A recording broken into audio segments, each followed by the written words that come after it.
Yang saya hormati pimpinan Komisi 3, anggota Komisi 3, Jaksa Agung beserta seluruh jajarannya. Tadi saya menanti-nanti sebenarnya penjelasan Jaksa Agung pada satu hal yang menurut saya sangat penting, yang kalau tadi ada kesempatan Pak Jaksa Agung untuk menjelaskan, itu adalah salah satu hal yang sangat patut untuk kita berikan apresiasi terkait dengan prestasi kinerja di tahun 2021. Apa itu Pak Jaksa Agung? Saya melihat bahwa salah satu prestasi yang patut kita banggakan di tahun 2021 adalah terbitnya beberapa pedoman-pedoman Jaksa Agung dan peraturan kejaksaan, ya, pedoman kejaksaan dan peraturan kejaksaan yang luar biasa.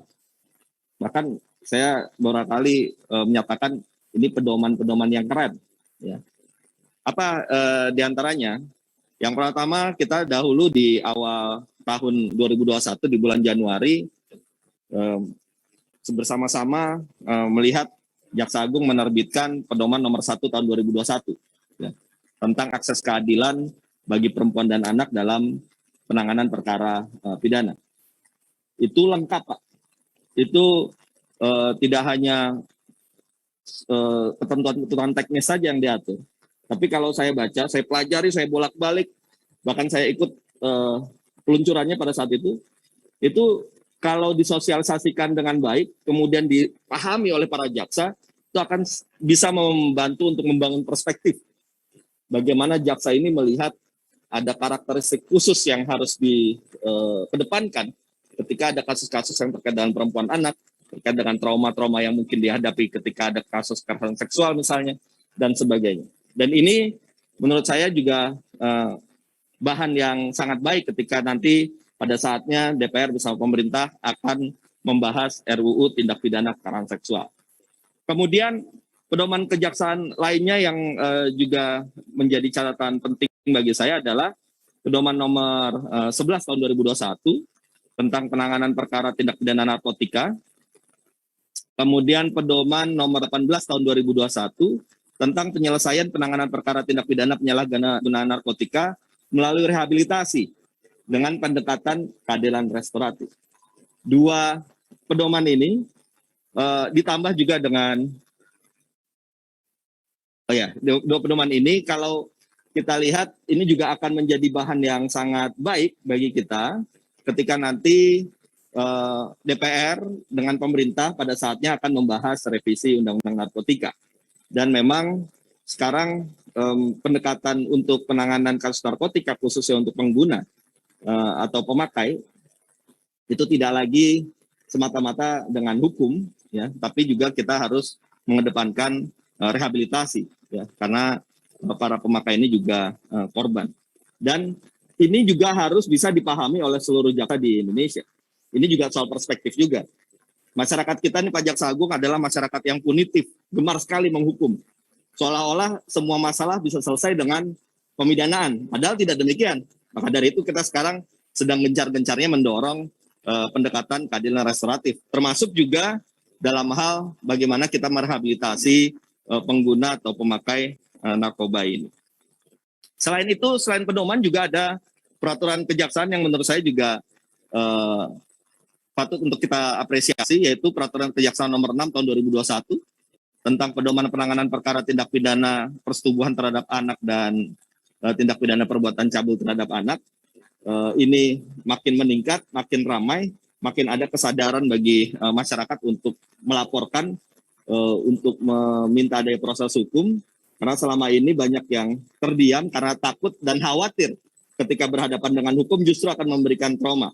Oleh karena itulah maka ketika para jaksa ini juga punya perspektif yang baik ketika menangani kasus kekerasan seksual, maka itu juga akan membuat masyarakat berani untuk melapor karena merasa bahwa ada perlindungan yang bisa diberikan ketika proses hukumnya berjalan. Nah, tapi kebalikannya Pak Jaksa Agung, kalau ternyata ini tidak dijalankan dengan baik, masyarakat kecewa lagi.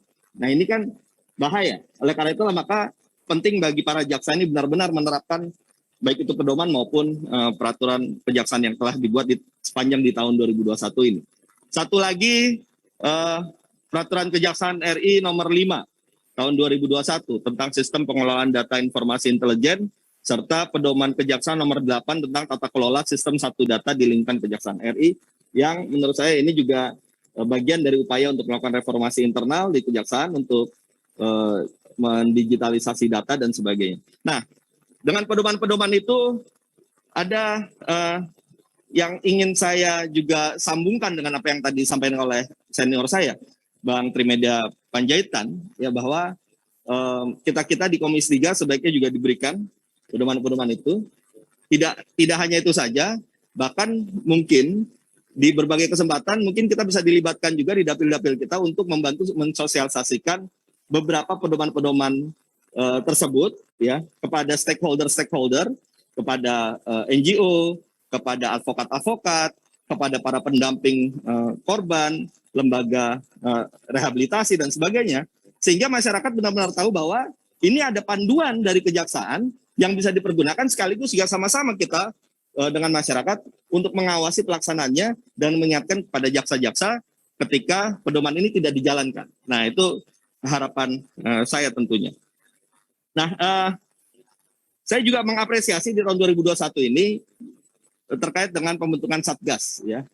Ada Satgas investigasi, ada Satgas mafia tanah, Satgas 53 tadi yang juga sudah disebut-sebut, ada Satgas hak tagihnya BLBI, kemudian Satgas akses keadilan yang juga menelurkan pedoman-pedoman ini.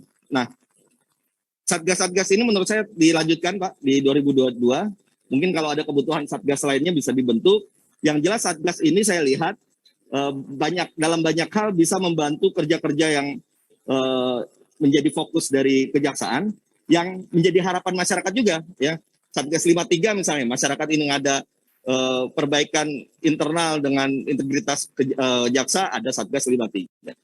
Akses keadilan, masyarakat sudah jenuh dengan berbagai persoalan ketika berhadapan dengan hukum, mulai dibentuk satu upaya-upaya untuk memudahkan masyarakat mendapatkan keadilan. Jadi Satgas-Satgas ini dievaluasi untuk ditingkatkan lagi kerjanya. Jadi bukan dievaluasi untuk dihilangkan, tapi untuk ditingkatkan lagi kerja-kerjanya. Itu tahun 2021, Pak Jaksa Agung. Sekarang saya ingin masuk kepada tantangan di 2022, karena kita di bulan Januari 2022. Nah, beberapa tantangan yang menurut saya menjadi hal yang harus dihadapi oleh Kejaksaan. Yang pertama tentunya yang memang menjadi biasa, ya, kasus-kasus. Itu sekarang di Januari saja ada beberapa kasus-kasus yang menurut saya sangat menantang bagi Kejaksaan Agung, dan itu tantangan di tahun 2022 ini. Tapi itu biasa, itu karena kerja-kerja biasa. Yang kedua penting nih, Pak, yaitu tantangan terkait dengan pelaksanaan Undang-Undang Kejaksaan yang baru.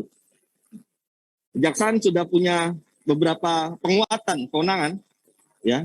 Oleh karena itulah maka jangan kecewakan masyarakat, ya, dengan pemberian kewenangan yang kuat tersebut, maka harus dijawab dengan kinerja.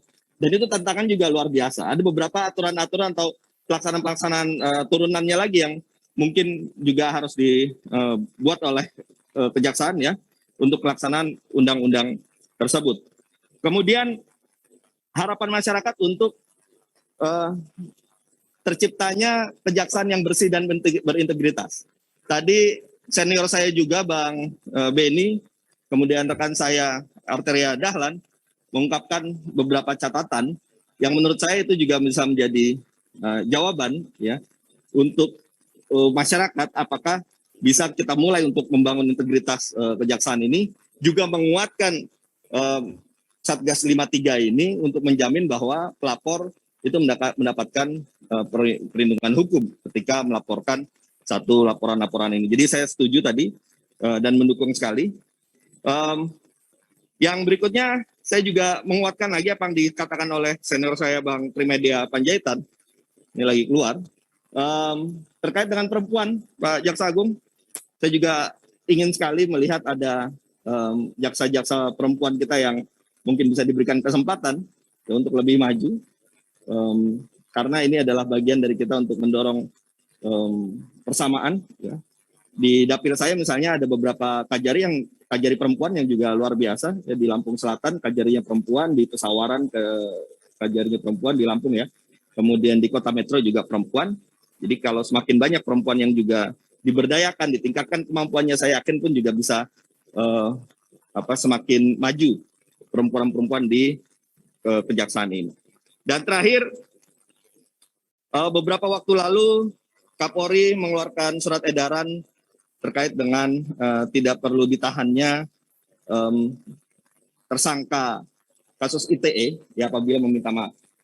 Saya berharap itu juga mungkin ada koordinasi dan sinkronisasi dengan pihak kepolisian ketika nanti kasusnya pun juga sampai di kejaksaan, agar jangan sampai nanti ketika di kepolisian sudah diterapkan surat edaran tersebut, di kejaksaan malah ditahan, jadi tidak sinkron. Jadi mungkin ada komunikasi, ada koordinasi, sehingga antara kebijakan yang telah dikeluarkan oleh Kapolri ini juga bisa ada tindak lanjutnya yang dikeluarkan oleh Kejaksaan Agung dengan nuansa dan semangat yang sama. Ini kan dua-duanya sama nih, dua-duanya keadilan restoratif. Ya mudah-mudahan itu bisa dijalankan, dan selamat bertugas untuk para pejabat utama Kejaksaan Agung di tahun 2022 ini. Kita nantikan prestasi-prestasi berikutnya. Terima kasih. Wassalamualaikum warahmatullahi wabarakatuh.